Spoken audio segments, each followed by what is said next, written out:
Namuhla abantwana basenhlanhleni babungaza isipho sokuthi ababomame basaphile empilweni.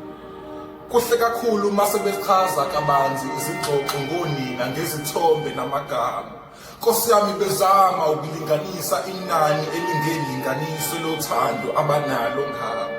Kepha kithi bantwana baseshweni abazukulu bakashobolo nobaphuceli, isilonda sixetshulwa kabusha. Siyakhumbula ukuthi kunabesifazane abangathembekanga abafike basiletha emhlabeni singacelanga qede bashiya sodwana. Izinyembezi zihlengezela kabusha, sifunde ngesihluku ukuphila sazi ukuthi noma sikhala Nkosi yami sikhalele emoyeni. Noma ngingakhula ngokweminyaka kodwa lohleze ngikhenkethe inxeba lokuthi mina ngaphucumame ebuncaneni. Noma ngingakhula ngibe yikhehla kodwa kumame ngohleze ngiwumntwana.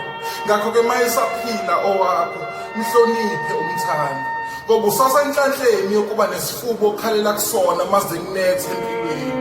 Umama ikhaya lenkazimulo.